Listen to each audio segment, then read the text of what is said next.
What's up, and welcome back to Nowstalgia Pod, giving you another week of what's going on in pop culture. My name is Pat Sheehan, joined by my trusty co-host, Dave Martin Swagger. Dave, lots of music this week, man. Yeah, at long last, the floodgates have reopened back up. Everyone just had to release at the same time. Not really sure why that was, but plenty of good stuff, plenty of big names. So it's always an exciting time when stuff's coming out.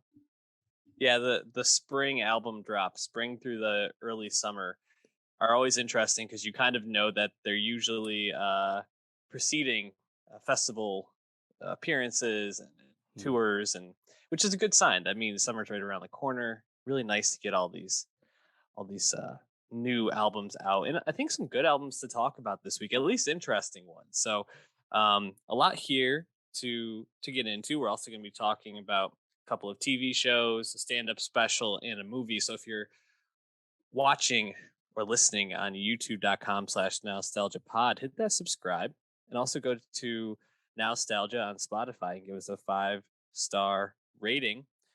Dave, we're going to start with a surprise album drop from the clouds. Sid, after 5 years, dropping uh, Broken Hearts Club. Mm.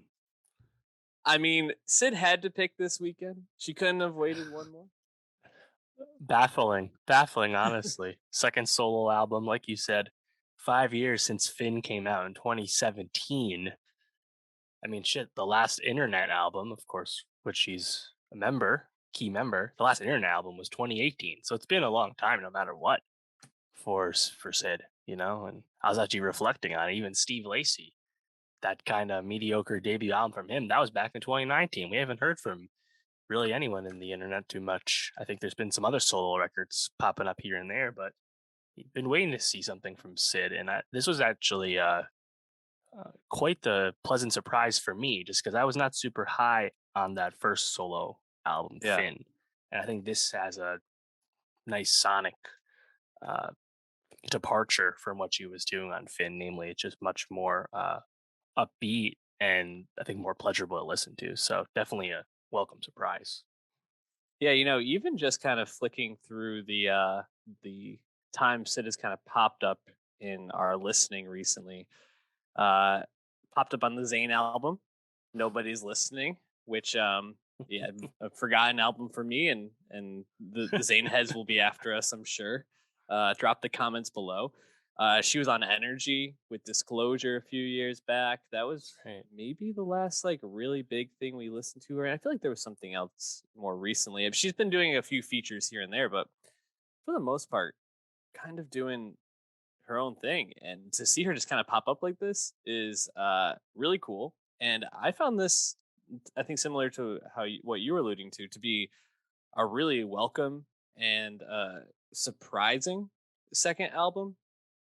I just thought that this felt like a real step forward for her music wise, and Mm. just not only did I find this to be like a really pleasurable listen, just like some really sultry R&B, and she just sounds impeccable on it. But it just made me hope that this is like Sid kind of emerging to be part of the music world, more. Mm. Um, I don't know. It just was really nice to hear from her again, because you kind of forget just how talented she is, and then she pops back Right. up and you're like, oh man, she just sounds so good. Not only is she so talented, but she's been around such a long time, over 10 Yeah, years, as a founding member of Odd Future. Really, providing the early infrastructure for Odd Future to record their debut mixtapes and whatnot. So, yeah, I mean, it's been so long and it's really only the second solo album, but because it feels like such a step forward from Finn, it's almost like a new first step sonically to me. And I think what's cool about Broken Hearts Club is there's like two kind of distinct halves to this album. Like thematically, it's about like the positives of the relationship, the like honeymoon phase, if you will. And then towards the end, it's like the heartbreak, the breakup, and all that. And like the music definitely conveys those two feelings well. I definitely like the first half more, as you can imagine by the theme, lends itself to being more upbeat and happy sounding, if stuff like that. I think the first 4 tracks in particular, I really liked. Yeah. CYBAH, Can You Buy a Heart with Lucky Day. It's like super upbeat. Tie the Knot. I thought the production on that and Fast Car was really notable, almost pop leaning. And then Mhm. Right Track also sounds really good with a really awesome feature from Smino that fit the track really well. So I thought the start's definitely my favorite part of it. Yeah, Right Track is just like this more energetic feeling song to it, and Smino really brings that, like you said, I think a nice compliment to Sid on the track. Um, I really like the production and specifically the bounciness of CYBAH just from the get go. It's just like you're just bouncing to and just it's so sticky. It's a really great way to start the album. I agree. I think those first four tracks are probably the highlight, but you get like a toned down ballad later on with Out Loud Mm. with Kalani that I think is just really beautiful, and her and Sid just sound really great trading verses together. Um, I agree that I think the second half of the album it doesn't hit just as much as the first half for me, but I still found it to be a really nice listen, especially Yeah. BMHYWDY. I don't know what that stands for, but Steve Lacy um, produced.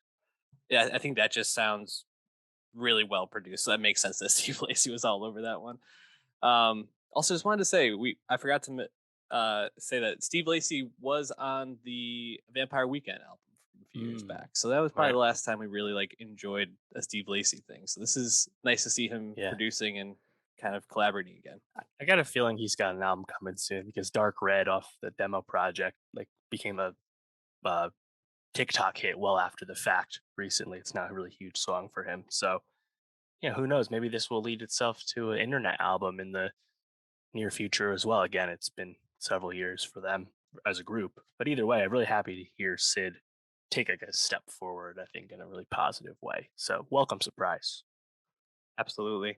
Well, we're going to be adding a Sid song to our Nowstalgia Best of 2022 playlist on Spotify, so check that out.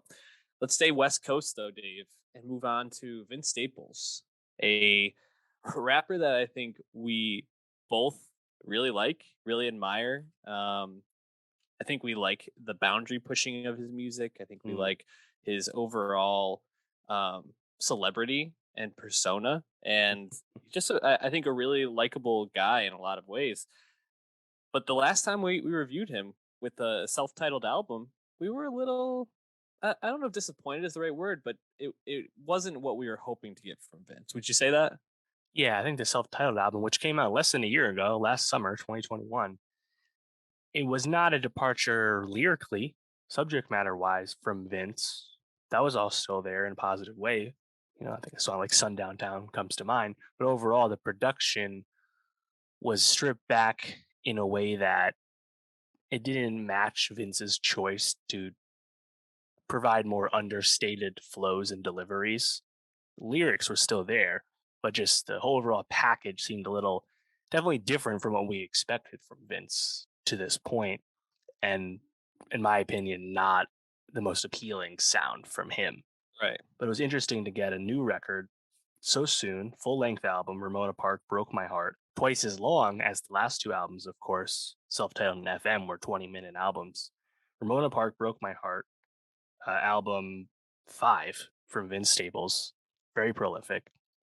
And this felt like a really awesome continuation of what he was clearly doing last year on the self titled album, where he was trying to make a new change in terms of how he performed. But this time, he picked just way better beats. And overall, the songs are just a lot more fun, even though there is some understated, more melodic Vince Staples. It's not all as super aggressive as you expect from some of his trademark songs. So I think that it was really cool to see these two things get married in a real positive way because he definitely, from last year, we could tell he was leaning this way in terms of what he wanted to do. So this really pleased me, this album. Yeah, and thinking about the direction he's been moving as an artist since Big Fish Theory, and really, I think from even before that, just to kind of as like an encapsulation of his career and how he's evolved, this really felt like a nice amalgamation of all of his different sides and all of his different interests as an artist. I think there's some really creative beats and some. I think just overall, like you said, it just sounds a lot better. He does lean more into like I think the toned down melodic Vince that you got on the self-titled album, but he just does it in a way that is just so much more interesting and intricate and layered, and just really found this to be a lot more interesting to listen to. And I thought it was really pleasurable from start to finish. I was kind of trying to look here and be like, oh, where were the lulls in the album? I don't know if there ever really was a point where there was like a stretch of songs that I really didn't care for. It always kind of kept moving for me, which I think speaks to just how solid this is as an album. So tell me what the highlights were for you. Well, I think right off the jump, once I heard the first single, Magic, with Oh DJ yeah. Mustard, once I heard that as the lead single, I was like, oh, now wait just a minute. Vince is gearing up for another one. Exciting. But also, you can tell when you listen to that track, it's like, oh, wait, no.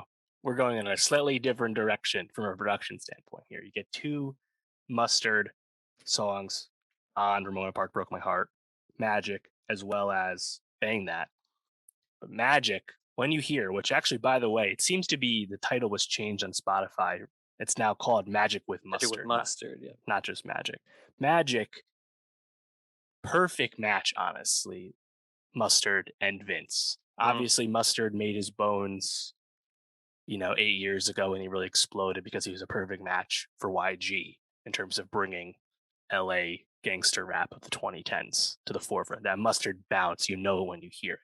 Yeah. We still hear the Mustard bounce on these two songs, but Vince, he just rides these beats in such Mm. an awesome way. Even though it's not super aggressive. It is a more mellowed out flow from Vince, but it matches the Mustard beat so well. Both those songs are great. I really like the one of the lines from Magic, "Love costs, but the game free." Feels like a perfect encapsulation of a lot like the Vince lyricism. Yeah, no, Magic with Mustard, I think, is a clear standout and just an absolute banger of a song. I mean, it's definitely like where I'm always thinking about this, and I usually bring it up to you when we talk about these sorts of things, but I'm always thinking about like top 10. It's definitely what my top 10 for this year so far. I don't know if it's Mm, going to be there at the end of the year, but it's a great song. yeah, this album will be represented on the list in some fashion. I'm pretty confident in that. But then when you get single two, Rose Street, again, really awesome production, and this time a really catchy hook from Vince. I just had so much goodwill going into the album because I really liked both of those two lead singles.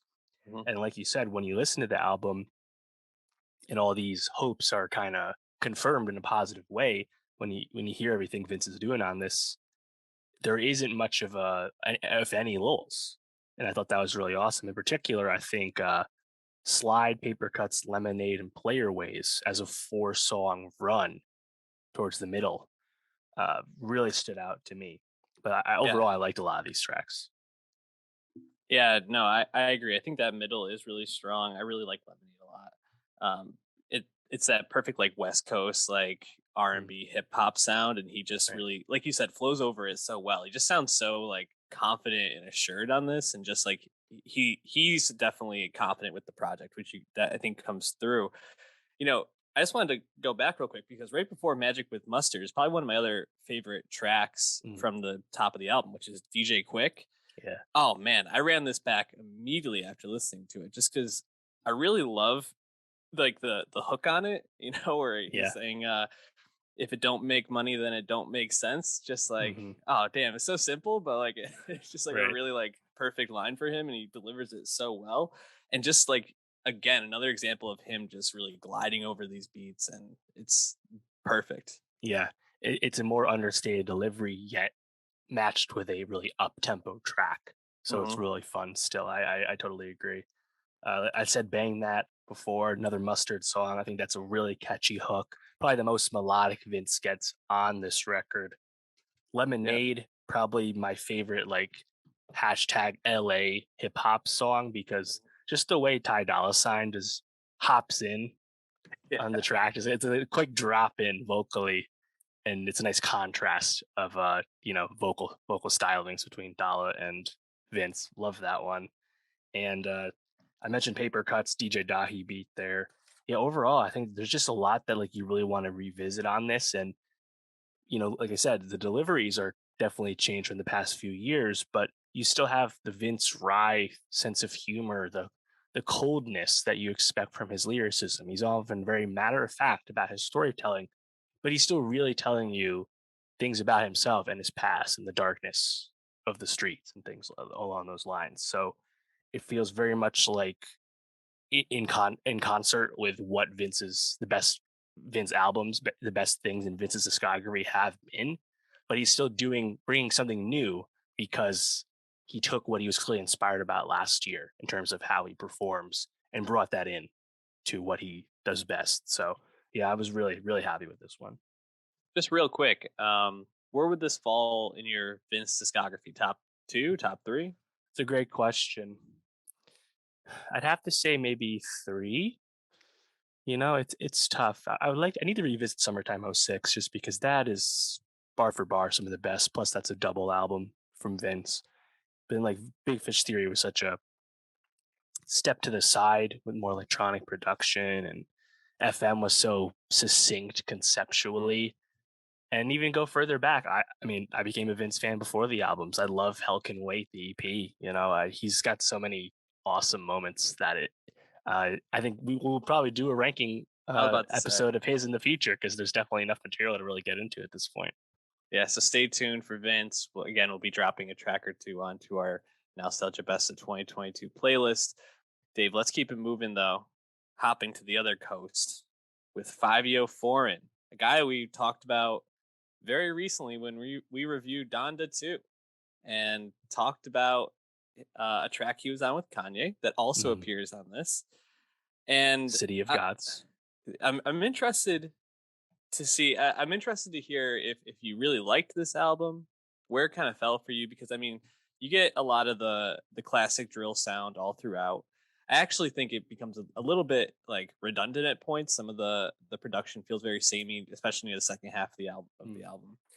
But there's also, I think, some really solid songs on here, and so, but there's a lot of features, and so I'm Mhm. wondering where this fell for you. Were you impressed? Yeah, I mean, just overall, 17 tracks. That is a lot, no matter how you slice it. Still under an hour though. I really like this album from Fivio Foreign, the long-awaited debut album from Fivio. 32 years old, but this is the official debut. Just because this album feels like Fivio delivering on the promise people put on him, 2019, 2020 time when Big Drip became so huge and Fivio was kind of tabbed as the next mainstream rapper to succeed out of Brooklyn drill following Pop Smoke. And we talked about him before Donda, of course, with that debut mixtape, 800 BC, where again, the talent was evident. And I thought the little TJ track, Ambition, I was like, you can clearly hear the 5EO charm, the charisma, the energy from him, but still existing in that Brooklyn drill space. Waiting for this album, we got Donda 1 and 5EO4N's feature on Off the Grid. An amazing verse, the best verse of his career to that point, which kind of I think even put more pressure on this debut album because the expectations got raised once again. And we kind of been waiting for this because no one actually filled the New York King of New York rapper hole that Pop Smoke left because Pop Smoke actually maintained the crown in 2020 with his huge posthumous album and all those amazing tracks on it. No one actually took the mantle if you really think about what's been happening, right? Cardi B now has more kids than albums. Nicki, Rocky, Joey, they're not really doing too much, right? It's been right there for someone to follow in Pop's footsteps. And I don't think Value Forms is as good as Pop Smoke, obviously. But I think finally someone has really like jumped up and grabbed that mantle in terms of leading Brooklyn drill forward because like you said there's still a lot of Brooklyn drill stuff on here. Axel Beats, of course, the godfather of BK drill beats, is here, but I just think like he continued what we heard on Off the Grid lyrically with a lot of his verses on this. So even though it's a bloated record, I still was really pleased with it, and more than anything else, just really happy to hear 5 years kind of deliver on the promise and the hype after a few years. Yeah, excuse me. I really think that there's a lot to like on here. Especially the couple of the tracks in the middle, I really liked. And there's one at the top, "Through the Fire," which is just, I think, Mm, absolute flames and organ. just yeah, just a ton of energy there. And he also, I think, has some really choice production moments. Sampling some classic songs, but in a way that I think he makes it his own, that I think there's enough on this for me to be, impressed with this. Again, you said 17 tracks, still under an hour, but it's a little bloated, and a couple of these just feel samey to me by the end. But overall, I think that he delivers more often than not. And Mm, if you were waiting for this and just kind of waiting to see if he was actually gonna, be able to bring it like people thought he could, I think he proved yeah. everybody that he can. Yeah, that's exactly right. And you mentioned the sample things, sample drill as like a styling within drill got like really big over the past like year plus at this point, or year, I'd say, right? Think of like CJ with Whoopty, probably most egregiously. Sleepy Hollow's Deep End Freestyle becomes a TikTok hit, not because of the song, but because of the sample in it, right? This time, we get something super obvious, sampling Destiny's Child, Say My Name, in the song What's My Name. I think even more inspired, sampling Ellie Goulding's Lights on World Watching. Yeah, that Nice was feature from Little TJ on there. So overall, I still think both those songs are good and I think kind of worthy because the sample drill movement seems to kind of be keeping drill music moving forward and giving it some more momentum. And Ellie Goulding in particular, that's just a nice cut. That's a oh nice drop in there. Like that was an inspired choice. yeah, when the song starts and you hear the like, I don't even know what those are, The like synths twinkle, or whatever. Yeah, the yeah, the twinkle, exactly. You're just like, was this what I think it is? And then like when I confirmed it, and then you hear yeah. her at the end of the song, you're just like, oh damn, what a moment! That was amazing. Yeah, I think you mentioned the Destiny's Child on "What's My Name." Mhm. He's actually just like biting a Neo song with Neo, like, which is just like Yep, that's the other interesting one. choice. But good look for Neo, right? Like, I don't feel like we really He hear could from him a use the lot. looks, that's for sure. Yeah, exactly. Dave, what other tracks really stood out to you on this? Yeah, so you mentioned Through the Fire. I think between the organ and the background choir on that, Kanye made Through the Wire, this is Through the Fire. Obviously, putting lofty expectations on your own song there, but I think it's an awesome song. I love the Mhm. verses. I just love how the organ and the choir fit in with Fivio there. And also, Quavo sounds awesome on that song as well as the subsequent song, Magic City. You know, Yeah. Quavo, the auto tune, I think is a great fit on Through the Fire. And then on Magic City, him and Fivio just make a strip club banger. It sounds so good, but Quavo sounds so full of life and so inspired, which is often a flip of the coin these days on guest spots in particular. So I was really happy to hear that. Quavo did make a lot of songs with Pop Smoke uh, in life, and then on the posthumous albums too. So he has a bit of a connection to this kind of music. But I was still happy to hear like really good Quavo on those two tracks. Yeah, no, I actually really was impressed. And I was like, is this really Quavo? I feel like we haven't heard Quavo in this way in quite a while. Um, a couple that I like later on, back to back, Confidence with ASAP Rocky and Slime Mhm. Them featuring Lil Yachty. I thought Yeah, that was a great middle of the album. Rocky continues to just drop in and give great features, and Slime Them is just like super catchy. And I yeah. just thought that was a great hook. Yeah, so confidence with Rocky, hearing Rocky do more of a drill flow, that's something obviously he does. Cool. Again, I'm just super, super hopeful for an ASAP Rocky album. The last one was in 2018. It's been so long. I just hope he has one in him before he gives birth to Rihanna gives birth. Then slime them, like you said, catchy, dark ass drill subject matter, Mhm. bar for bar with Yachty. Yachty fucking brings it on this track. It's Yeah. so hard. What'd you think of the a couple tracks later, "Changed on Me" featuring Vori and Polo G? I mean, I feel like Fivio and Polo G as this like next wave of like who's gonna be like Mhm. the big rapper comes up. Polo G and Fivio have kind of been in the discussion, so hearing them Yeah, together is cool. yeah, for sure. Polo's been big. Um, yeah, of course, had the leaked song "Pop" that I love. This doesn't quite reach that level, but more of the I think Kanye quote unquote executive produced this album Bible. hearing Vori on this after we heard Vori all over Donda kind of seems in sync there. Um, right after that, I liked Left Side with Blueface just because that was Fivio clearly doing his most melodic, most sing-songy stuff. Not something he's done too much, but I actually thought it sounded pretty good, and it made sense having Blueface on a song where you're talking about your group affiliation. So everything seemed pretty tactical there. Yeah, definitely. Any other thoughts on this album? I mean, I think we liked it, obviously. Yeah, I mean, we named a bunch of tracks there. Yeah. Just overall, like I said, I'm just happy to hear Fabio deliver on the promise, deliver on the hype, just because it really was no sure thing, and just hoping that we can see this momentum in like near hip hop continue. Just because we've been talking to people as they come up, Chef G, Busy Banks, etc.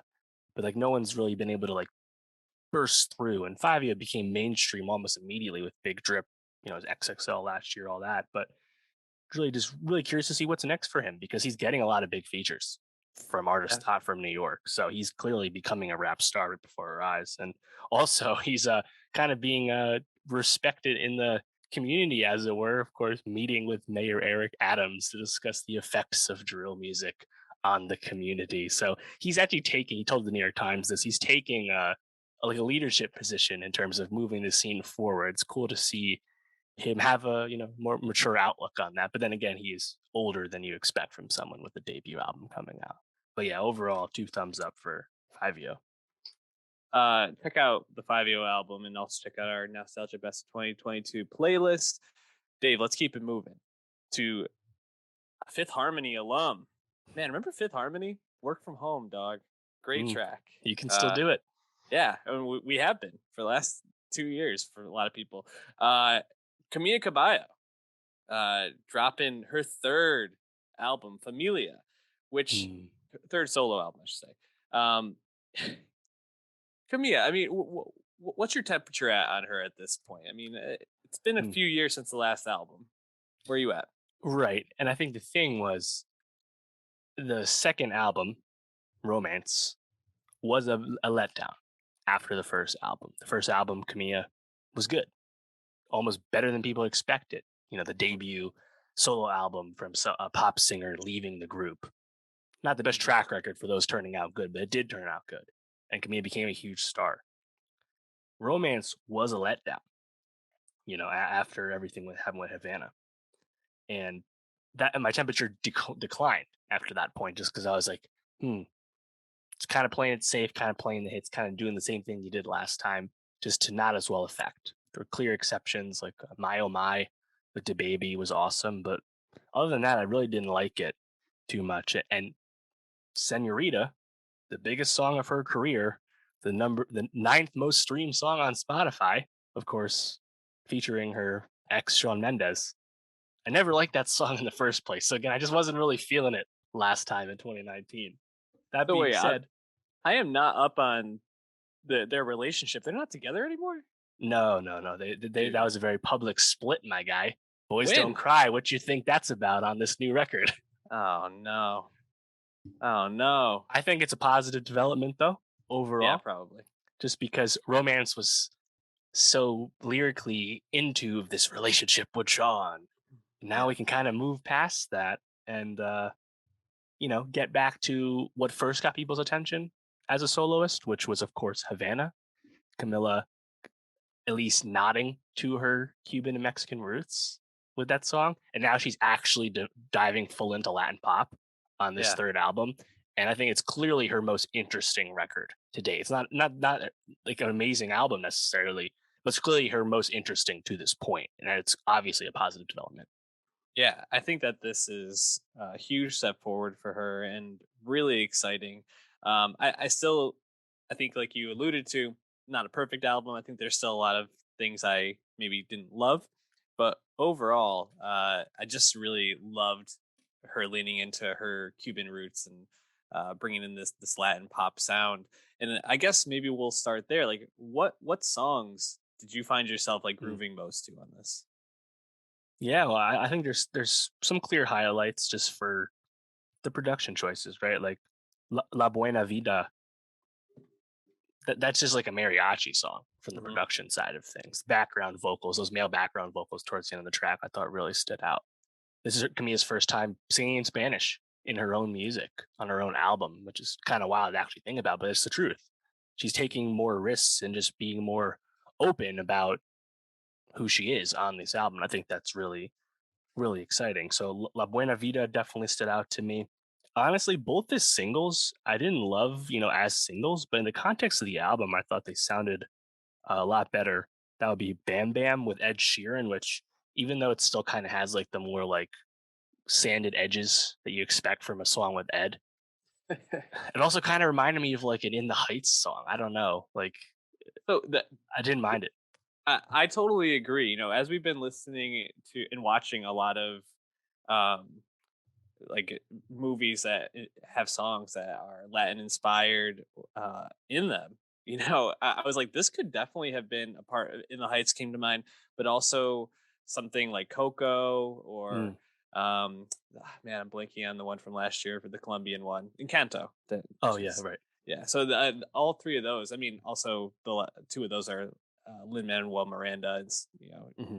brain development. So uh, Hmm. yeah, I agree though. I think Bam Bam sounded okay, and I didn't hate hearing Ed jump on. I was like, oh, they actually flow together pretty well. Right. Um, Psycho Freak with Willow. I actually hadn't listened to the album when I watched her on SNL. Ah. So seeing the performance, I was a little like, I don't know if I love this, but in terms of the album, I thought it flowed a little bit better, and I actually think Willow sounds pretty good on this, which is Mm. I don't know. I've been hearing a lot of Willow on TikTok, so I'm a little willowed out at this point. But I didn't necessarily hate her on this, so Yeah. I thought that was a win. Yeah, I'd say Willow just seems to be settling in to what she does Yeah, after making a lot of music as a young person. So that's cool. But yeah, I think more than anything, Psycho Freak, it works as a song, but it's just another example of Camilla trying to or being willing to do something different and yeah, take a chance. And I think that's really commendable here. Hasta Los Dientes, yes. I really like production side again, that drum line, very Mhm. catchy. And as I was alluding to before, the other single, Don't Go Yet, which is becoming a big hit already, um, chorus from Camille is like really catchy on that one. So I think like there's just a lot of like nice choices on here. I definitely am I gravitate more towards the more energetic stuff from her. Funny enough, Quiet, I feel like is a more energetic song than the title would suggest. I think the catchiness of the hook, in particular when like the guitar kicks in, I really enjoyed that. There's like a little bit of like vocal layering of like her vocals on top of each other on the hook too. So I think there's a lot more just that you can kind of pick out on this than some of her other albums. And I still think like vocally overall, she's not like the best vocalist ever, and I wish sometimes she brought a little bit more in that regard. Sometimes she's just kind of like fading into her own production, but the production overall is just much stronger this time around. So I guess I don't mind it that much. Yeah, I think you summarized it well. I just want to piggyback on something you said. Hasta los dientes is definitely my favorite track from the album. It is like a nice encapsulation of that '80s pop sound that's been so popular recently, and bringing that Latin flair to it. It just really flows beautifully, and when the energy really picks up in the song, it's really infectious. So I just really loved that one, but yeah, overall, I think that this is a real step forward for her, and I hope she continues to lean into this sound. And I imagine that this is going to continue to be really well received. So I hope that she's going to just continue to grow this lane for herself. Yeah, definitely. All right, let's keep it moving though, Dave. I'm gonna guess. I'm gonna guess that you did not like this next album as much as I did. Father John Misty with Chloe and the Next 20th Century. Whew. Okay. I mean, Father John Misty, Josh Tillman made a lot of music. We've reviewed him quite a bit here on the podcast at this point. I feel like we have at least two albums under our belt with him, The right? last two. And I mean, before that, Fleet very Foxes. yeah, Fleet Foxes, a lot of projects, made a lot of music in his time. I think he's kind of settled in to being the like I don't want to say like old statesman of alternative folk rock, but that's kind of where he's at. But he does continue to find like interesting like lanes to kind of vary things up, I think. And he takes a very uh I don't think cruise is the right word. He takes a very interesting perspective in his Mm, songwriting, you know, bringing some humor and some real critical eye to the state of the world. That continues on Chloe in the next 20th century, but he just takes a step backwards into like old time show tunes and real folk rock. And yeah. it's a interesting mix. I think it blends pretty well. And for my like my laid back, more low key musical leanings, which I tend to kind of lean on, especially when I'm working or just kind of chilling at my house. I think I'll probably run this album back more than some of his other stuff because it's nice to listen to. Yeah. But I'm gonna guess you did not enjoy this that much. No, I didn't really love being thrown into Marvelous Mrs. Maisel or Mad Men all of a sudden. Just not what I expected there. On the other hand, hats off. Like, it's a real committed thing. It almost fits his like trollish Yeah, personality that he brings to his artistry. Totally get the it. way to put it. I totally get it. It makes complete sense. Thing is, like, I really enjoyed God's Favorite Customer, the last record from Hmm. 2018. A song like Mr. Tillman, I thought was like super catchy. This is not trying to be that, which is totally No, fine. It just also does not for me. And I think that's the thing. It's like all this, like, clearly like 1930s, 50s, 40s, whatever, like show tuney old school pop music. It sounds good the whole time. I think for me, it definitely blended together, and I just had a hard time like zooming in to like hear his lyrics because I know the lyrics are there, and I know he's gonna have this like matter of fact personality and bring that into his songwriting in funny ways. But I just couldn't connect with the music enough to like really listen hard enough. So why don't you take this one? Just because like I just couldn't get into it. yeah. Well, you know, I have to say, I think his albums are the kind of things that you really need to like sit down and really like dig into the lyrics to really, I Mm, think, get all of it. So after listening to the album only one time before we record, I don't know if I can speak too much to some of the great lyrics, but I do think for me, the times on this record that I found myself connecting with the songs more and really enjoying it were when he leaned more into the folkiness of it. So like the second track, Goodbye Mr. Blue, is like a pure acoustic guitar track. Um, it's really, really beautiful. I actually think this might have been one of the singles yeah, it was. off this, and it's really just a beautiful song. And you know, Josh just really, I think, croons over this in a really nice way with a beautiful build up throughout the song, kind of leading to like the dropout for like only the acoustic guitar by the end, and then like a couple tracks later, quarter four kind of has this lead up into like a more toned down middle and then kind of builds back up to this like more full sound, and I really love that track right in the middle. It actually brings in a little bit of country into it a little bit, which I think adds a nice energy to it. But yeah, like the moments like trying to think, like Funny Girl didn't totally work for me. It's just almost like too like early 20th century like show tuney for me. I think Chloe is interesting off the top. I mean, that's probably the most committed he is to the bit right at the beginning, and I think that's like at least a fun track to like bob to. It actually reminds me of a song from Jesus Christ Superstar, which is obviously biting off a couple other of like old time show tune songs, but I appreciated him going for it. um yeah, I think overall I think you described it well, because this is a track or an album that for me, I'm gonna have in the background, and I'll tune into moments and I'll, you know, laugh at a line or two there, and then I'll probably tune back out and do whatever I'm doing. So this in a lot of ways will be like an album I probably run back and hear a lot, and it'll grow on me even more over time. But I think for now I'm just kind of like, this is solid. I really appreciate that he continues to like push himself to do Hmm. weird stuff. And I mean, I did not expect that this was what we were going to get from him. So I No. appreciate the subversiveness, if nothing else. Yeah, totally. I'd say for me, the song that I like the most is probably Q4, just Yeah, sonic standpoint.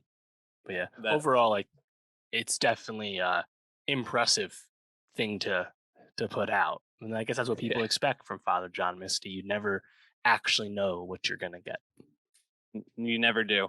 And someone else that I think you know more of what you're gonna get, but continues to try to push the bounds of that is Jack White. And uh, man, I'm trying to think. Jack White's last album before this was what, a few years back now, Tw- too. 2018 Boarding House Reach, the electronic Jack White record.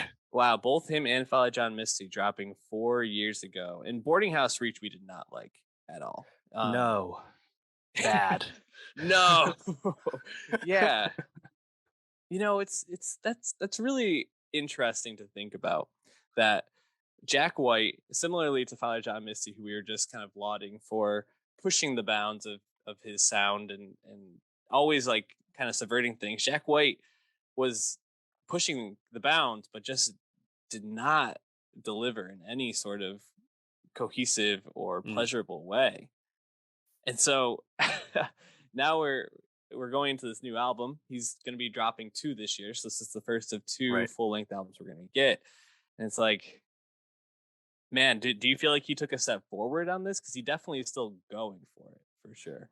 Well, I think he's getting more back to the basics in a certain sense, just because like the guitar is like way heavier Hmm. on Fear of the Dawn than it was on Boarding House Reach. Not that there wasn't Yeah, guitar the last time around. Obviously, he's a guitarist, but like it just sounds more sounds closer to Lazaretto and Blunderbuss and the White Stripes, which yeah, I guess isn't all that much to achieve, but it is getting closer to what people like about the music you make. yeah. I completely agree, and I think there's no better um, you know, kind of fine point to that than the first two tracks, Taking Me Back and Fear of the Yeah. Dawn. The album just starts off totally ripping. I Yep. mean, it's incredible. And Taking Me Back, ending with a guitar solo that fades into Fear of the Dawn, he just kind of goes from there, is really, really cool. Mhm. Um, and then a couple tracks later, we get a song with Q-Tip. And I was kind of shocked. I didn't see that he was on this, so I was like, who is rapping right now? I was like, it really is Q-Tip. Like, interesting choice. Heidi Ho in general is an interesting song. I think Yeah. I It don't stood hate out it. to it stood out to me more, not for the Q-Tip performance, although that's obviously unexpected. It stood out to me for the sample choice, which is the Cab Calloway song Heidi Ho, just because I had previously heard this sample used by Jaden Smith on his hit single Icon. Mhm. You know, I was like, oh wow, I know exactly what this is pulling from. Interesting to hear a completely different song use this sample. Uh, yeah, it was definitely a moment that made my ears perk up. That's for sure. Yeah. I definitely feel like whereas Boarding House Reach was leaning heavily into like more modern electronics, I think Jack on this kind of takes a step back to more classic electric guitar sound. Like something like Essophobia to me almost feels a little like Zeppelin-y. And there were other points in this where I kind of got like a sense of Pink Floyd like Mm, vibes, and I think might have been into the Twilight, because there's kind of like that weird breakdown in the second half of it. I don't know. It worked in some ways, and at other times I was like, this is just too much. But he definitely got weird on this, which I think is nice, because if Jack White is gonna like right. continue to experiment, like just get as weird as possible at this point. Let's see what you got. Yeah, totally. I mean, he's 46, so just do something, anything that seems slightly different. That's Hmm. cool. You know, Boarding House Reach, too different. Don't do Hmm. that. But this, yeah, sure. I think lyrically, it's a bit up and down. I thought "What's the Trick" had like a really funny moment. It's +1 and -1 equals 0. That's a defeatist attitude. I was like, what the fuck does that mean? That you're gonna get that with Jack White. A lot of it He's is saying it so it's nonsense. such an animated way, like he really means it. And I was like, all right, man, Yeah. cool. um, Yeah. Any other tracks that you really liked off this? Nah, I definitely say my favorite track is track one, "Taking Me Back." That shit's hard. Yeah. That's what I want from him. Yeah, I really liked a couple other ones I liked. Morning, Noon, and Night, like you mentioned. I think it's like a very like White Stripes sounding track, so I really appreciated that. Um, let's see, what's the trick? I think has like a cool like moment where it goes from like guitar and it kind of has like this descending like chords to it at one point, and then it kind of builds back up, and it's just really like interesting production that I wasn't expecting to hear on this album, but I thought actually worked pretty well. And um, yeah, he just every time he goes into the guitar solo, you're just like, oh yeah, this is why I like listening to Jack White, because he just can fucking shred. So it's good shit. Um, yeah, so I don't think there's much more to say on Jack White. He's kind of the same as he ever was, but kind of making more inspired music maybe. So I Mm. appreciate that. Again, check out our Nowstalgia Best of 2022 playlist. Let's switch gears though, Dave, and talk comedy real quick. We unfortunately record on Mondays often, and Ronny Chieng dropped his new special Speakeasy the Tuesday after we recorded last week. So we're getting to this a little bit late, but we wanted to talk about it because I think Ronny Chieng is a comedian that is on our radar, someone that Mhm. I think is a rising star. We just saw him in a Marvel movie, Shang-Chi, recently. So as he talks about in the special. Also in So Crazy Rich Asians, definitely foraying into Hollywood so beyond The Daily Show. his star is on the rise, and I really liked I liked all the specials I've seen from him prior to this. You know, he's a comedian that's appeared on the Daily Show. I think he has at least one of the Netflix specials, if not Right. two. So he's been one of my. I wouldn't say like someone I listen to all the time, but every time he puts something out, I want to watch it. So he's up there for me on the comedy list. I gotta say, Speakeasy did not deliver for me the way that I thought it was going to. I think he definitely leans into social commentary um, a lot in this, and Mm. doesn't always necessarily, I think, deliver on the jokes in it. But I'm wondering if maybe I'm just a curmudgeon for comedy recently, and maybe you found this to be a little bit funnier. No, I agree overall. His first Netflix special, Asian Comedian Destroys America, exclamation point, from 2019. Definitely like that one a lot more. Speakeasy, it's not that he doesn't try, but I just don't think he ends up like bringing all his jokes or anecdotes back around in like an interesting way. The second half of the special just kind of felt a bit meandering to me, and that's just kind of unfortunate given what stand up I have seen this year. Like Aziz. It's not that Aziz, a nightclub comedian, was super focused either, but I just thought his observations were a lot more Poignant. poignant and interesting as observations, right? And obviously, Rothaniel is we spoke eloquently about that last week, very acclaimed, right? Completely different than this. So yeah, I mean, I just don't think Speakeasy really comes together as much as I wanted to. I thought it started off promisingly enough, but that definitely a bit of a letdown.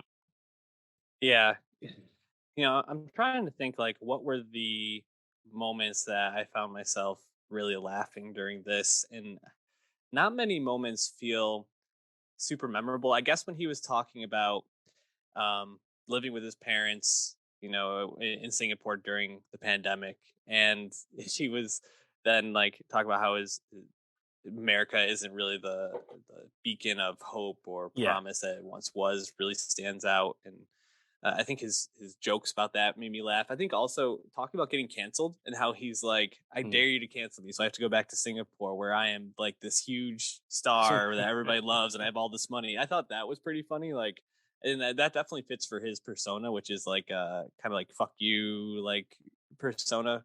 Um, but yeah, I mean, not much else really stands out too much to me. Anything that comes to mind for you?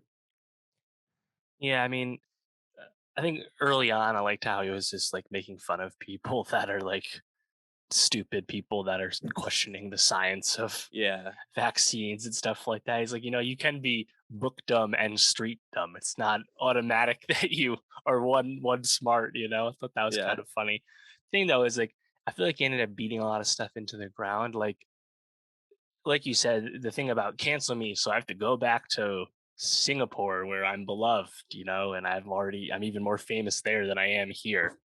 That is a funny way to put it, but I feel like you kind of droned on about the cancel me, even if he's doing it like in a sarcastic way. I just kind of don't want to hear comedians talk about cancellation at all. It's just like super rote material at this point. Um, Also, like, I like that thing where I liked when he's like, women don't owe you anything. The problem is like the second half where he kind of goes on about his experience in the UK and how the UK comedy scene is different than the one in America. Yeah. I feel like he just kind of went really long on that without bringing it back around in an interesting way, and it's almost like really like specific observations that's not actually that interesting to non Mhm. stand-up comedians, and it was just kind of weird to dedicate so much time to that to me.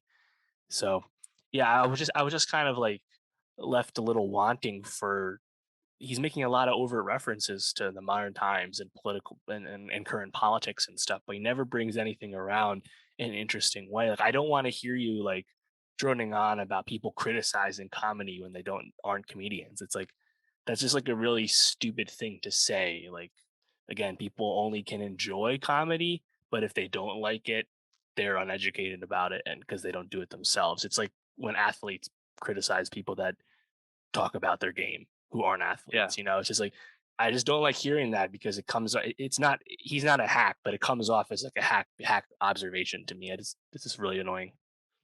Yeah, I think overall it didn't feel as focused as his past specials, and I also think the room. So, title of it is Speakeasy. He's doing this in a smaller room, much more Yeah, intimate setting. He's like it's a standing right above it's people a at these restaurant in New tables. York City specifically. So it's I think it's not necessarily conducive to like getting the big laughs from the audience, but I Mm, also didn't feel like the audience in the room was responding to the jokes either as much, and maybe that also took away, or maybe that spoke to the fact that this yeah, just was not not a good not sign. not his best. But No, yeah, I think overall better days ahead for Ronnie Chang, but right. I think he's still someone to stay tuned into. Yeah, this was actually shot at Chinese Tuxedo, which is a Cantonese restaurant in Chinatown in New York, and it's in a building that once housed New York's first Chinese language theater. So that kind of explains Ah, some of the history of that. I think it looks awesome, like the yeah, staging it of that, him does. kind of in the center of the restaurant room, all these tables around him. Really nice presentation. I just wished the actual material kind of lived up to that visual. Absolutely. Why don't we keep it moving though? We're going to move on to a new show that dropped its first three episodes on HBO this past week, Tokyo Vice.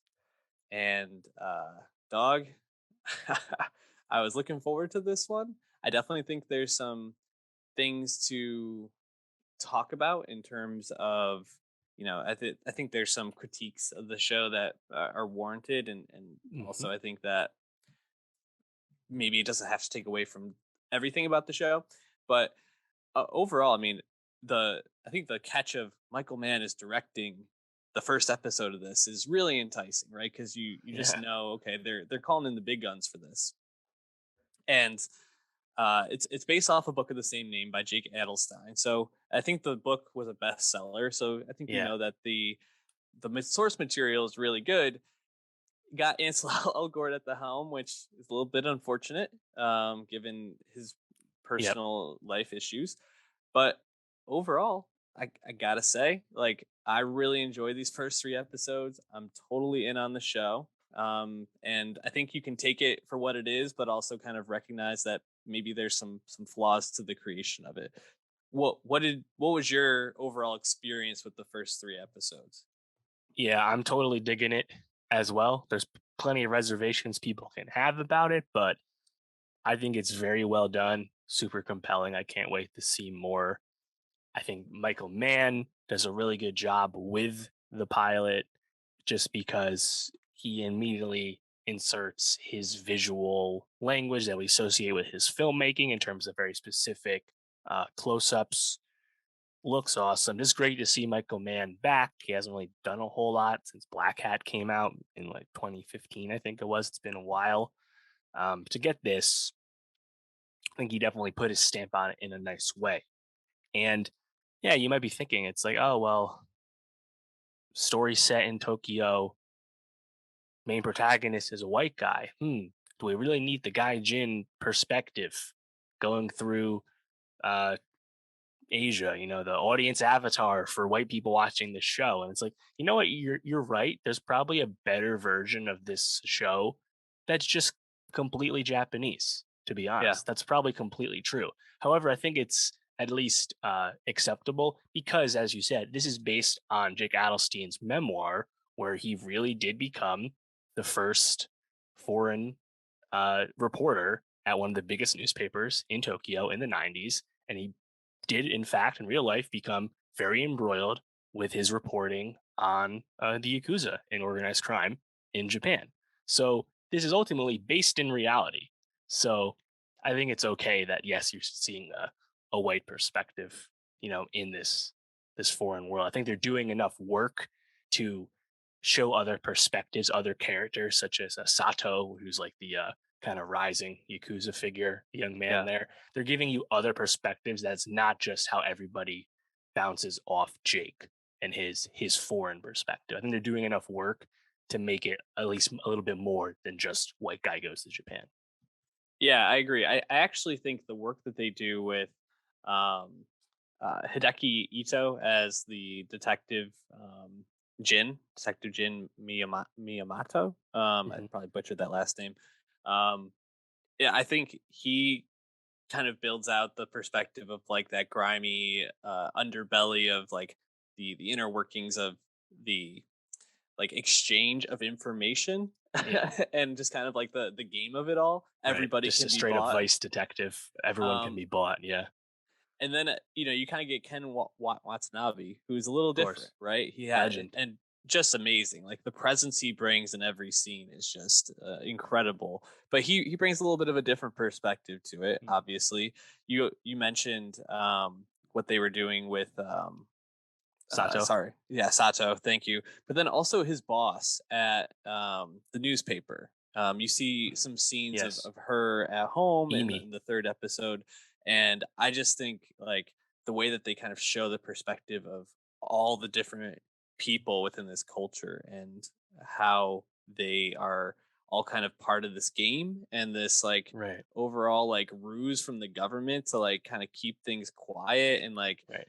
there aren't murders in Japan. It's always Mm. something else. They're never charged for this. Like Right. very like interesting, and I agree with you that they build it out more. But I do think it's a fair criticism, and I agree with your take. If this was all Japanese or made all by all Japanese creators, it probably would be brilliant as well. So I think both can probably be good projects. Totally.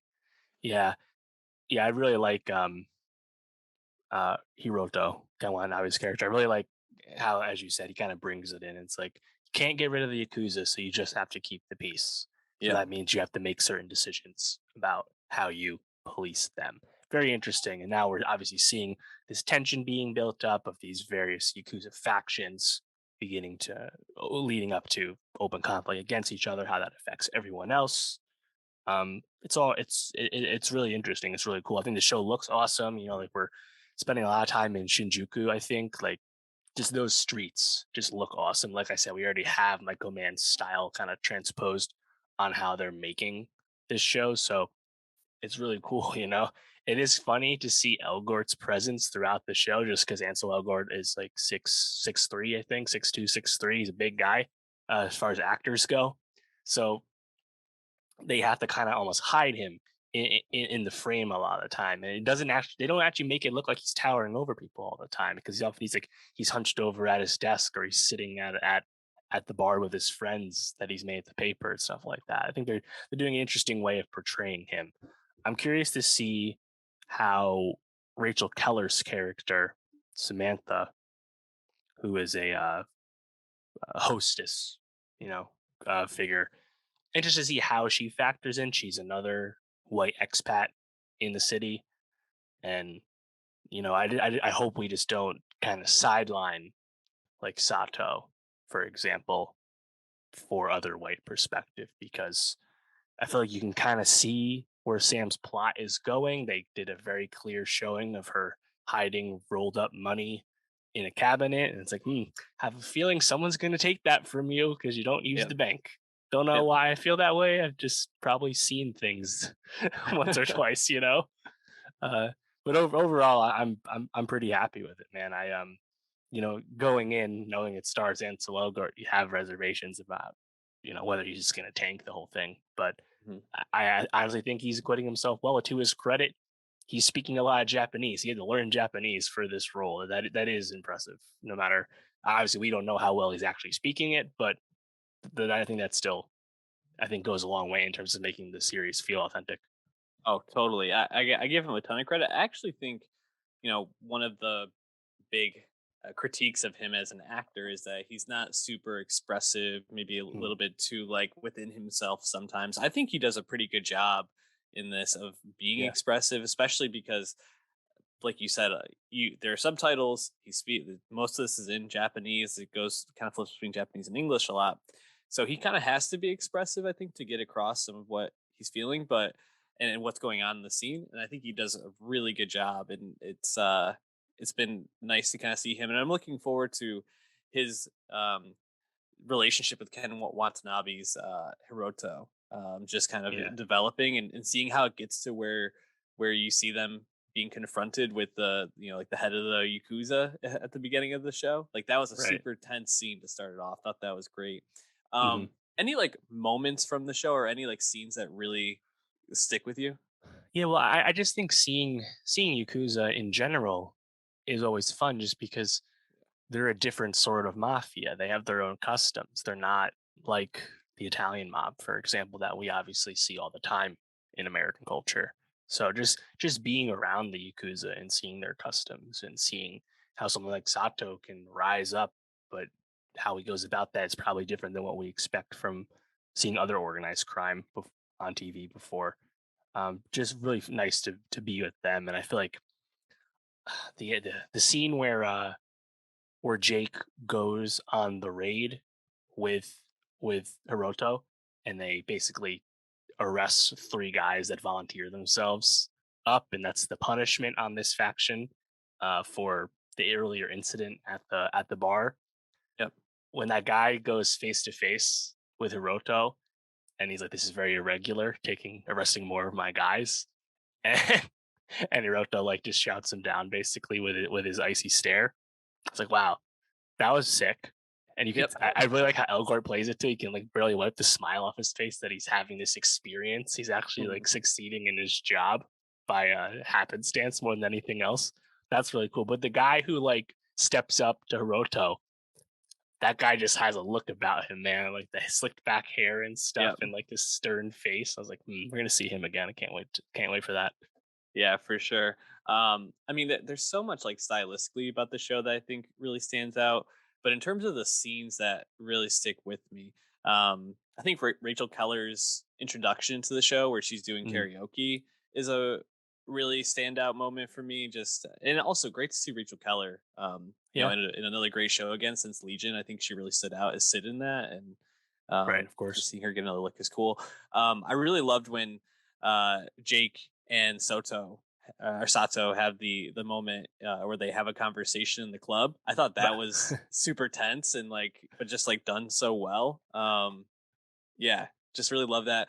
And I think like all the stuff you get with Sato and like kind of learning about his backstory as this Right. fisherman who was kind of plucked off the docks, seeing that he has this like problem with anger where he can kind of like snap and lose it, Right. and seeing that play out as he's like challenged within the Yakuza, and then he has to kind of like uh, take a punishment for losing it and almost beating that guy to death.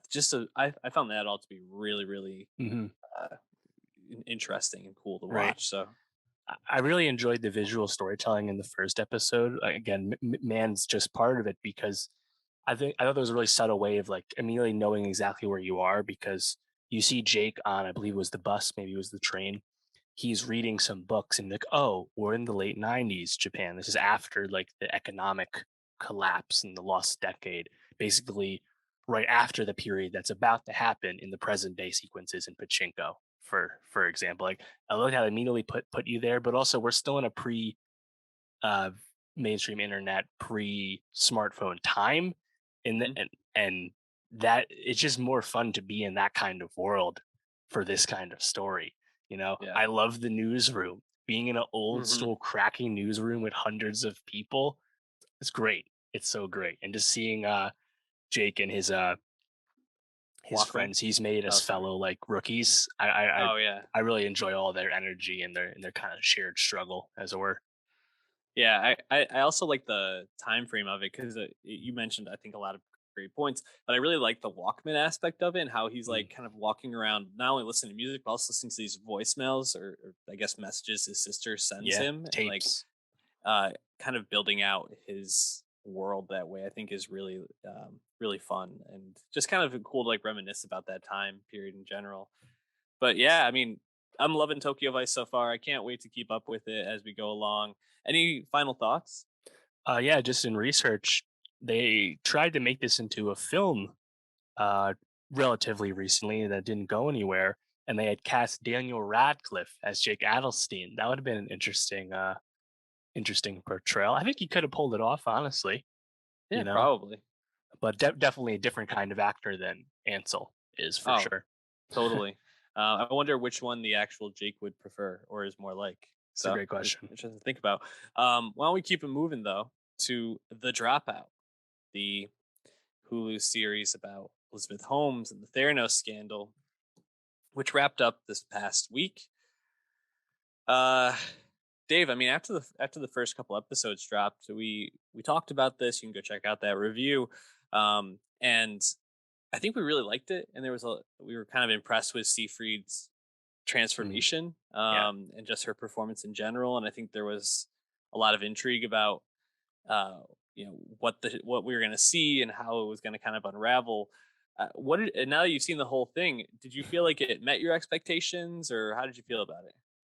yeah. No, here at Theranos, we really liked the podcast, and we just thought the energy was really good, and just drinking that green juice. No, I thought the Dropout was excellent, start to finish, and it's really great to have one of these like grifter founder shows that came out early this year, actually succeed, because there's been so much of these, right? Inventing Anna, We Crashed, Super Pumped, and the Dropout. Dropout clearly rose to the top, and I think that's because the show tells a story in an interesting way, and that central performance from Seyfried is just really great. It's not Yeah, parody of Elizabeth Holmes and her put on affectations and her ridiculous or put upon dress and mannerisms and stuff.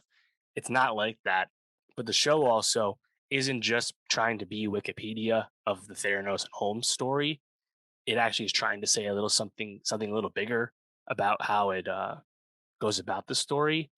And I think that might perhaps present issues with the finale, depending on who you ask, because the finale doesn't exactly wa- uh, show us the just desserts that everyone wants to see, you know. But overall, I was quite impressed with it. yeah, I definitely was impressed with it. I thought it did a really good job of holding the tension of when are they going to find this out? Like how Mm, have they not found this grifter out yet? for real, And also kind of like just explaining the madness and like the manipulation that Elizabeth right? and Sunny, Sunny were able to uh, execute on all these really powerful people. And I gotta say, if Seafried wasn't good in this, the show wouldn't have worked. I think her performance is key to the show being interesting because you really need to believe that these rich white men are seeing something in her and seeing her as like this way of them saying something about themselves. And I think she does a really good job of kind of towing that line between like this is just like a fucking idiot who just kind of stumbled into this idea that people think is great and was able to sell yeah, it and now can't execute, and also being like, but you also see the charisma that yeah. Elizabeth Holmes had that Mm. people really bought into. So I think Seafried's awesome, and Naveen Andrews is, of course, I think a brilliant, playing alongside her the whole time. Right. Their relationship is so fucked up, so Oh fucked up yeah. throughout the show. Holy Yeah, shit. everything with Sunny and Elizabeth is awesome, and you never quite understand their relationship either, which I think makes it so Oh, good. You know, you see all these things change with them. By the end, they're in this huge mansion, and before that, like halfway through the series, Sunny buys the Lamborghini or whatever it is, and it's yeah. like, but they're both just odd people, to Yep. to put it mildly. And Elizabeth kind of never could turn it off and never actually was a real person until she created this persona when she made Theranos. But I said this in the earlier review. If she had maybe met someone really smart that had a good idea that maybe wasn't science based, just different kind of tech, probably could have been very successful because she was good at being a CEO in terms of getting funding and leading in the sense of instilling belief and faith from your followers. But I also really like how they contrast all that with Elizabeth Holmes' real life almost obsession with Steve Jobs and the idea of the founder, right? And it starts with her dress, right, and the black turtlenecks and stuff, but just her whole like ethos about just it's me that you're investing in, and you Yeah. believe in me, right? It's you're like the with us or against us stuff. Like a lot, I just really like how they handled all that, and this kind of feels like the first really good example of like the sins of the founder since like the Social Mhm. Network. Honestly, it's been a while. Yeah, I think that's a really good point. I'm trying to like think about which episode stands out the most, and I feel like almost every single one had something in it that I really, really liked. I think the episodes that I maybe liked the most were when they were trying to sell Walgreens on Yeah, the Alan product. Ruck. Yeah, and you get Alan Ruck kind of running around as this like physician who believes in her while the other guy doesn't, and the other guy is very skeptical of the tech and really wants to see it, and you just get so much like good stuff in there, and then how they're playing them against that grocery store chain, and all like the manipulation and moves they do there is so interesting to watch. I also really like seeing Sam Waterston Yeah, as George Schultz, and right. his relationship with his grandson Tyler. I think that Yes, that really drives home the like the different perspectives, that the people within this saw, like the people who did not have the financial stake in it could take a step back and see that what was happening was hurting people, whereas the people who seemed to have a financial stake in it were just so blinded and brainwashed by Elizabeth and Sonny that they couldn't see just how complicit they were in all this. And I think that really that was really powerful. Also, just thinking to like the scene where they go to Arizona, like the first time hmm with the Theranos blood testing thing, and they like walk into the room with all like the cancer patients who are just like so drained and so looking so haggard, and I think that really like drives it home when the engineer chemist is like, I can't do this, like this is not okay, and like you're just like, oh yeah, this is so fucked up what they're doing. And mm, I think the show does a really good job of showing just how gross Elizabeth and Sunny were in their totally. manipulations, and then all the stuff with Ian, of course, too, is like Oh yeah, very heartbreaking. and Stephen Fry brings such presence as Ian Gibbons too. I think it was a Yeah. really good performance. But I also really enjoyed how the Dropout kind of slowly, when it made sense, expanded its purview. It really starts out just an Elizabeth series, but then by the end, we were spending time with Tyler Schultz and Erica Chung. It's like we're kind Mhm. of branching out as the story requires. I thought that was done well. Funny enough, Sam Waterston, man in his 80s, legendary actor at this point. He's like a good like 15 years younger than George Schultz actually was at the time of this story. That's George crazy. Schultz passed away in 2021 at the age of 100. He's very old when this was taking place. Uh, yeah, no, I think overall though, I think it's definitely worth recommending because, like I said, it's not just the Wikipedia of it all. It's I think trying to speak a little bit more about the sociopathic tendency that like the show actually has a point of view on that, right? Like and they don't actually the Dropout doesn't actually accept what Elizabeth has tried to say in court that it was really Sonny pulling all the strings and he was the reason all this happened and manipulating me and abusing me and stuff. It's like the show kind of Yeah. is like, no, that's not really how this worked. So definitely going to be paying attention to when her sentencing happens. I know that the Sunny Balwani trial is still ongoing. They were being tried separately, so this story will probably have more information at the end of the year. But I feel like it's kind of a definitive series. We don't really need anything more on Theranos and Elizabeth Holmes because you got this. Yeah, I agree. I hope we don't get more, but we probably will. Oh wait, hold on. We're getting the Jennifer Lawrence Apple movie, so we're still getting more.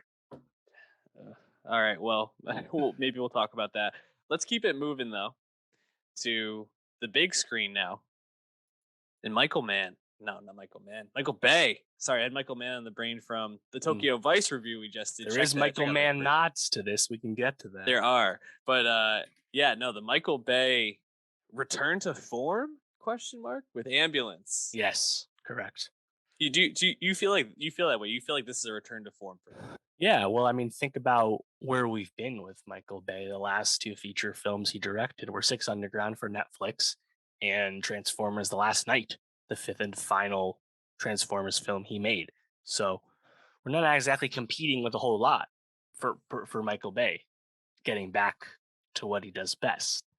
But yeah, I think this is a lot more in line with his early stuff, like Bad Boys and The Rock, because it's kind of a classic action film, familiar chase movie, LA film with movie stars, practical action, looks crazy. That's what we want from Michael Bay, is it not? Yeah, I mean, I think I think so. I mean, I do. I will just I think say action films are not always my like go to. So I wasn't going into this being like, oh, I can't wait to watch the new Michael Bay thing. But I do think for what you just laid out, Six Underground, all the Transformers, 13 hours. This Mhm. is a step up from that for sure. It's absolutely ridiculous, but it wouldn't be a Michael Bay movie if it wasn't ridiculous in like the best ways possible. And I have to say, out of everything in this movie, just Jake Gyllenhaal just being completely unhinged in his performance Yes. the whole time is like probably my favorite part because he toes the line between like, oh, he's being normal right now, and then he just flips a switch, and you're like, oh, this guy's just a complete psychopath who is like doing this. The story follows, like I just mentioned, Jake Gyllenhaal as Danny and Yahya Abdul Mateen the second as Will, two adopted brothers whose father was a bank robber, and they kind of followed in his footsteps, and they get caught up in a bank robbery that goes wrong. Um, and they are running from the police in an ambulance. That's where the name comes from. And then it's just about this Ah, chase. And so you get a lot of stuff with just like in that description, right? You kind of get the bank heist movie, you get the bank heist gone wrong movie, you get the mhm, chase movie, you yep. get shit exploding Mhm. everywhere. There's a LA lot movie. going on. Yeah, very good LA movie, I'd say. I think you really get a sense of like some of the parts of LA, which is nice. Although really interesting. I was a bit confused at first because one of the guys in their group definitely had like a Brooklyn accent, and I was like, "What the fuck is this guy doing here?" Like such Yeah. what? So random. Right. But overall, I thought it was definitely enjoyable to watch. Yeah, totally. I also like how it's very self-referential for Michael Bay. He's definitely kind of progressing into a new stage of his career. It seems like the characters are literally talking about one of these characters is trying to talk about the film The Rock, and the other character thinks he's talking about Dwayne The Rock Johnson. That's really Mm. funny. Also, uh, the Yahya Abdul Mateen's character, William Sharp, it's the same exact character name as William Fichtner in Armageddon, literally the same Yeah, name. I think there's a few other I nods think like they that. mentioned Bad Boys or something like that at one point too. And I think the thing that stood out to me the most though was early on. There's a bank heist that definitely feels like Heat, Michael Oh Mann, yeah.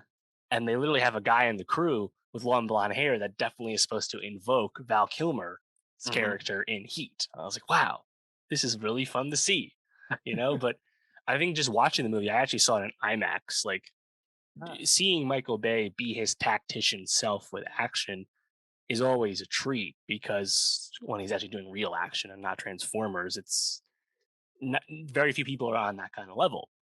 And I think that has to be the appeal because script and story and character is not his strong suit. It's really the showmanship of the action. And in this case, Michael Bay discovered drones and he went hardcore with these drones, flipping them around and shit. We're almost like doing tons of like hard close-ups on the action. It's almost claustrophobic to watch at times, but it's still kind of breathtaking. So I thought it was a really thrilling film.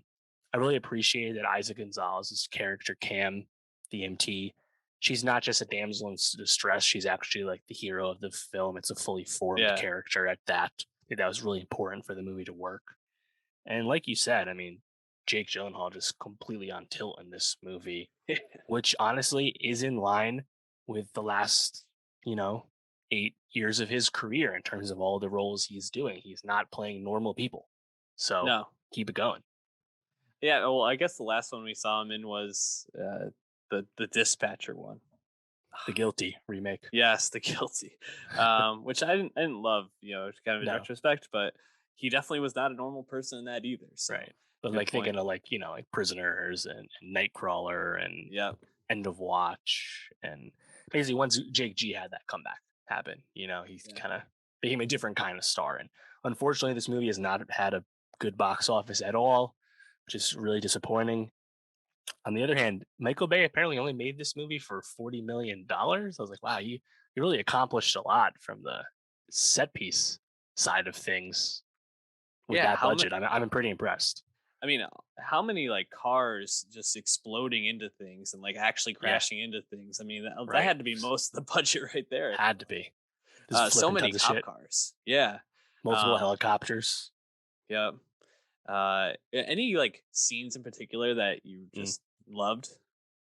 It has to be the 60 mile an hour surgery Yeah. that is performed by Isa and Yaya on the dying cop in the ambulance. Like that is like this a crazy idea for a set piece, and they just go into it, and then like they don't hold anything back. It's like watch out in case this thing happens to him, and then that thing immediately happens to the guy they're operating on. It's like so fucking sick. Yeah. So even though like this is a movie with like lots of plot convenience and tons of like unbelievable stuff from like an LA traffic scenario, for example, like you have to I think leave a lot of that at the door. And this movie keeps introducing characters. Even like the third act, you're meeting new people, like the cartel guys and stuff. I just don't care because like it just has such like a sense of forward momentum, which is kind of what you want from a chase movie. Yeah, no, I definitely think it's enjoyable. I don't, I think your points that you just said are definitely taken. Also, like Keir O'Donnell as like the FBI agent is so Yes. random. Like, What a pull. yeah, and just Wedding like Crashers, of course. yeah, and just so ridiculous that he's like, I used to be like roommates with Danny back in the day. I was like, Yeah. what are you talking? I can get through to him. You haven't gotten through to him the entire time, and now you're like, I can get through to him. What are you We started talking about? learning about Danny's dad being this master bank Yeah, robber. It's like, oh, this all this subtext we don't necessarily need. We really yeah, don't. ridiculous. It's fun. Um, yeah, no, it's a fun movie. It's like one of those turn your brain off, just like enjoy the Yeah. explosions, Michael Bay movies. So It's really not that far off from classic stuff like Speed, honestly. yeah, And these movies exist because they're really fun and people really like them. It's unfortunate this movie didn't find an audience at the box office, but I think this will have a longer tail in the consciousness than say Six Underground did, where I think Six Underground, the first 30 minutes are pretty fun from a set piece perspective, but the movie just has like no brain at all. yeah. And Ryan Reynolds also kind of puts you into a certain corner as an actor. So I think Ambulance definitely has a longer future on YouTube and VOD and stuff like that. Yeah, I agree. So check that out, and that will do it for us this week. But Dave, a lot of good stuff coming next week, I think, right? Yep, Better Call Saul, final season starting off. Can't wait. Fantastic Beasts, The Secrets of Dumbledore, Fantastic Beasts 3. I could have kept waiting for this one, but we're seeing it nonetheless. Swedish House Mafia comeback album. I'm curious to see what that's like. And we're going to do XXL Freshman 2022. And I think this will be a very interesting one because there are not a lot of obvious picks this year for the first time I've ever said that about XXL. So it should be interesting. Well, hit that subscribe on youtube.com/nostalgiapod, and also go to Spotify and follow our Nostalgia Best of 2022 playlist, which will have all the music from today on. And we'll catch you next week.